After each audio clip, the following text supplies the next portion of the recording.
سر کو جھکاتے ہیں, اپنی نظر و نیاز کرتے ہیں, اس سے مانگتے ہیں, وہ ہماری مرادیں پوری کرتا ہے. تو رب کتنے جواب تو ہونا چاہیے تھا نا سارے کو. جی کیا جواب ہے ہمارے پاس؟ کیا جواب ہے ہمارے پاس؟ جس رب کے سامنے ہم اپنے ہاتھوں کو باندھ کے اپنے آپ کو مجرم بنا کے دن میں 5 وقت کھڑے ہوتے ہیں اور سب سے پہلے ہاتھوں کو اللہ اکبر کرتے ہوئے اپنے کندھوں کے برابر یا کانوں کی لو کے برابر کر کے سرنڈر کر لیتے ہیں, ہینڈز اپ, کہ اللہ ہم پاپی, ہم گناہگار, ہم مجرم, سوائے گناہوں کے ہمارے پلے کھاتے میں کچھ نہیں ہے.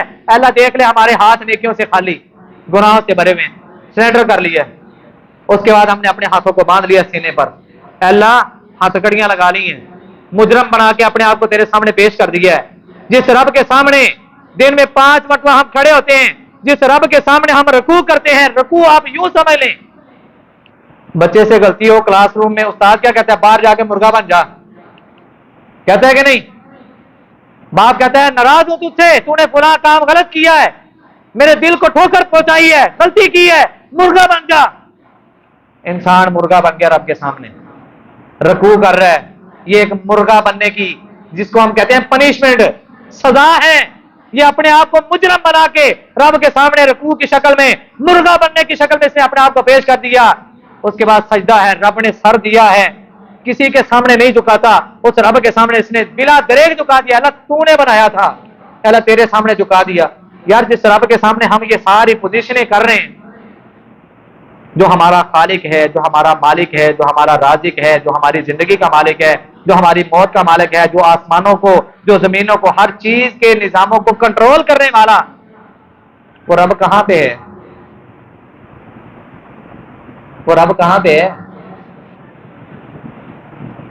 اسی لیے کہتے ہیں کہ قرآن کو ترجمے کے ساتھ پڑھیں. رمضان میں یہ شرطیں ہم نے لگائی ہوں گی, میں 5 پڑھوں گا, دوسرے نے کہا میں 6 پڑھوں گا, تیسرے نے کہا میں 10 پڑھوں گا, کسی نے کہا میں 15 پڑھوں گا, کسی نے کہا میں 18 پڑھوں گا, کسی نے کہا میں ڈیلی کا ایکسپارہ نہیں, میں ڈیلی کا قرآن مکمل کروں گا. اور کئی لوگ کرتے بھی رہے ہوں گے. حالانکہ نبی علیہ الصلوۃ والسلام نے فرمایا جس نے 3 دن سے پہلے یا جس نے 3 دن میں قرآن مجید کو مکمل کر لیا, اس نے قرآن کو سمجھا ہی نہیں. یہاں پہ ہمارے ہاں شرطیں لگی ہوتی ہیں, دوڑے لگی ہوتی ہیں, پورا سال ہم نے کبھی قرآن کو پڑھ کے اس کو پکڑ کے نہیں دیکھا تھا. چلے اچھی بات ہے, رمضان آ گیا, رمضان میں اللہ نے آپ کو اس کی توفیق سے نواز دیا ہے, تو کم از کم کام ویسا کر لیں جس سے آپ کو اللہ کا الحاکمین قرآن کی سمجھ بھی عطا کر دے, قرآن کا فہم بھی اللہ آپ کو عطا کر دے. حضرات سمجھ لیں الرحمن علی العرش استوى, ہم جس رب کے سامنے قیام کرتے ہیں, رکوع کرتے ہیں, سجود کرتے ہیں, جس رب سے ڈرتے ہیں, جس رب نے جنت بنائی ہے, جس رب نے جہنم بنائی ہے, جو ہماری زندگی موت کا مالک ہے, جو ہر چیز کا خالق و مالک ہے, جس کے قبضہ قدرت میں ہر چیز ہے, وہ رحمان اپنے وجود کے اعتبار سے, اپنی ذات کے اعتبار سے کہاں پہ ہے؟ الرحمن علی العرش استوى. قرآن اس کا اعلان کر رہا ہے, قرآن اس کا جواب دے رہا ہے کہ وہ رحمان ذات کے اعتبار سے, وجود کے اعتبار سے, الرحمن علی العرش استوى, وہ عرش بری پر مستوی ہے. اور اپنے علم کے اعتبار سے, اپنی صفات کے اعتبار سے رب العالمین ہر جگہ موجود ہے. وسع ربی کل شیء علما, ہمارے رب کا علم ہر جگہ پر وسیع ہے. اللہ توکلنا, اسی پر ہی ہم نے توکل کرنا ہے. حضرات بات ہم کر رہے تھے, رب العالمین کہا فخرج منہا, اے شیطان دفع ہو جا, پھر یہاں سے نکل جا, فخرج منہا, یہاں سے نکل جا, فإنک علیک رجیم, تو کیا ہے؟ فإنک رجیم, تو کیا ہے؟ مردود ہے, دتکارا ہوا ہے, پھٹکار ہے تیرے اوپر. اللہ کا ملاکمین ہم سب کو محفوظ فرمائے. حضرات پچھلی جتنی بھی امتیں آئی ہیں نا, آپ ان ساری امتوں کے احوال کو ذرا پڑھ لیں. نوح نبی کی قوم آ گئی, قوم عاد آ گئی, قوم سمود آ گئی, ٹھیک ہے, مدین والے آ گئے, صالح علیہ السلام کی قوم آ گئی. جتنی بھی قومیں آئی ہیں, نبی آئے ہیں. ابھی ہم الحمدللہ 8واں پارہ ہمارا مکمل ہوا ہے, 9واں پارہ ہمارا سٹارٹ ہوا ہے, ترجمے اور تفسیر کے ساتھ ڈیلی مسجد میں کلاس ہوتی ہے. ہم نے وہ سارے احوال پڑھے, سورۃ الاعراف چل رہی ہے, اس کے اندر رب العالمین ڈیٹیل سے سارے انبیاء, عاد, سمود اور قوم لوط, ان ساری قوموں کا ذکر کر رہے ہیں کہ ان کے کیا کردار تھے. رب العالمین سب کا کردار بیان کر رہے ہیں کہ ساری قوموں کے بعد جب ہمارے نبی آئے, انہوں نے آگے توحید کی دعوت دی, قوم والوں نے سب سے پہلا کام یہ کیا کہ نبی کی رسالت کو جھٹلا دیا.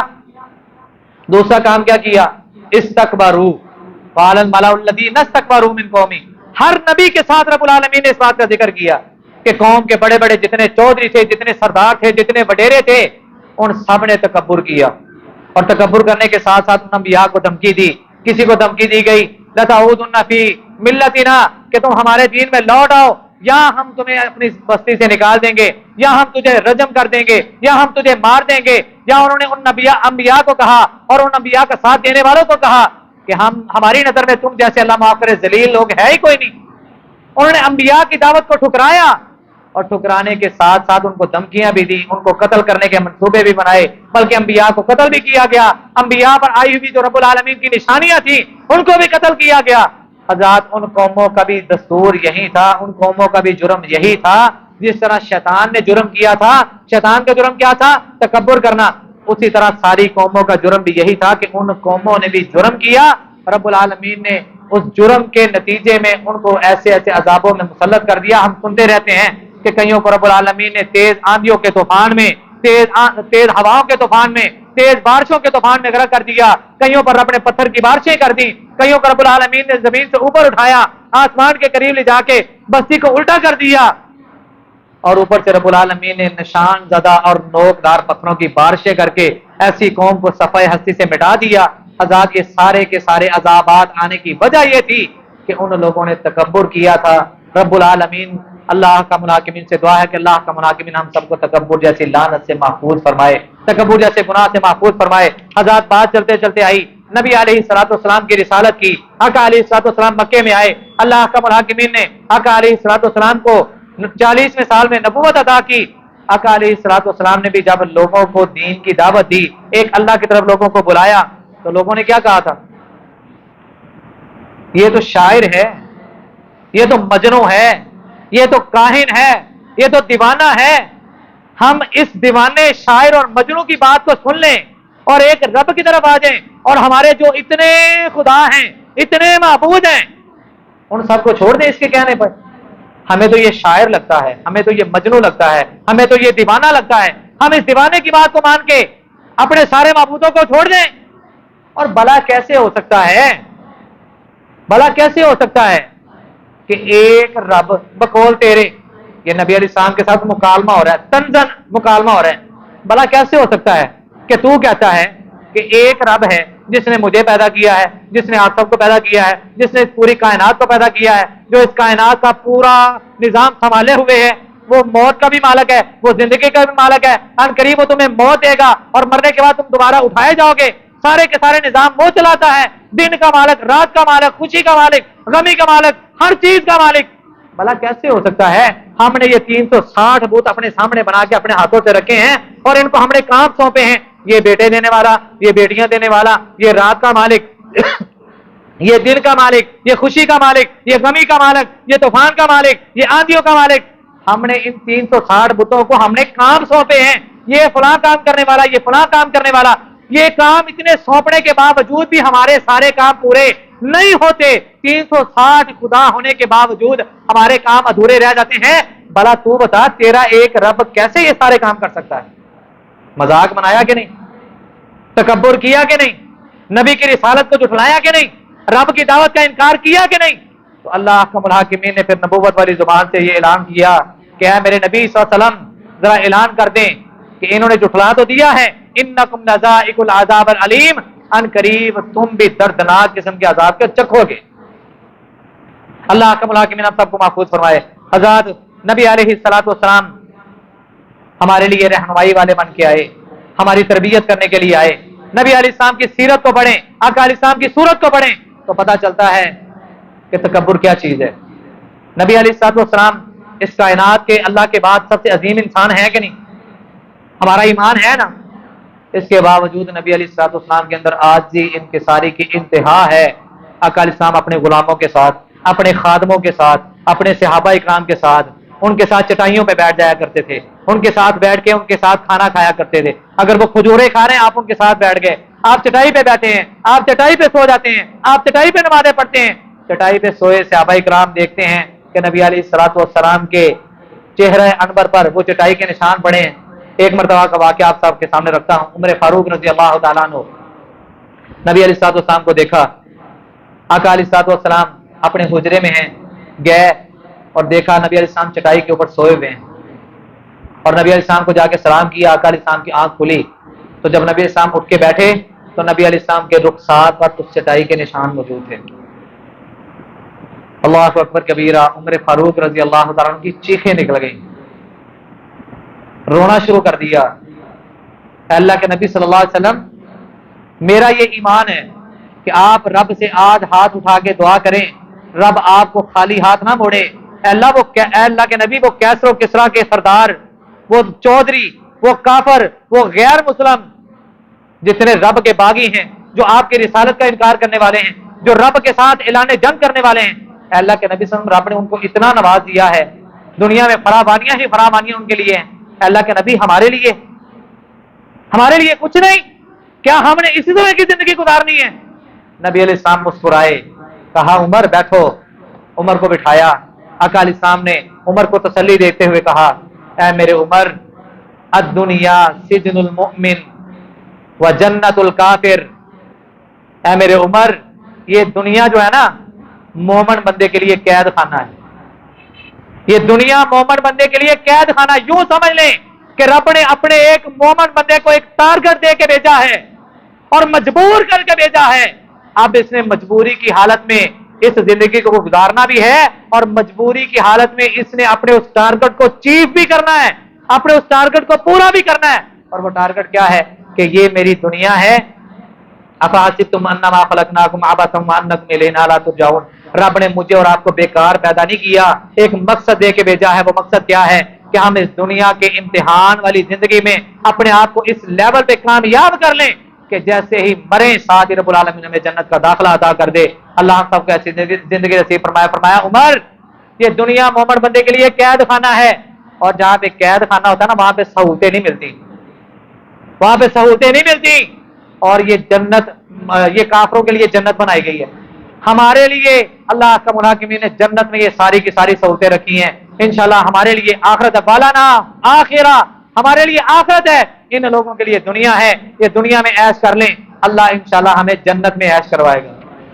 انشاءاللہ ہم سب نے جنت میں جانا ہے انشاءاللہ، اور جنت میں اللہ ہم سب کو انشاءاللہ عیش والی زندگی نصیب فرمائے گا۔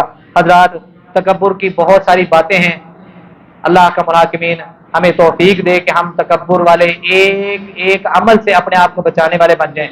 وہ تکبر کا چھوٹا سا عمل ہو، وہ تکبر کی چھوٹی سی چیز ہو۔ نبی علیہ السلام نے فرمایا، من کان فی قلبہ مثقال ذرۃ من کبر لا يدخل الجنہ، جس بندے کے دل میں ایک ذرہ برابر بھی تکبر ہوا، بندہ جنت میں داخل ہو ہی نہیں سکتا، ایک ذرہ برابر۔ اور تکبر کیا ہے؟ دوسروں کو حقیر ماننا، دوسروں کو حقارت کی نگاہ سے دیکھنا۔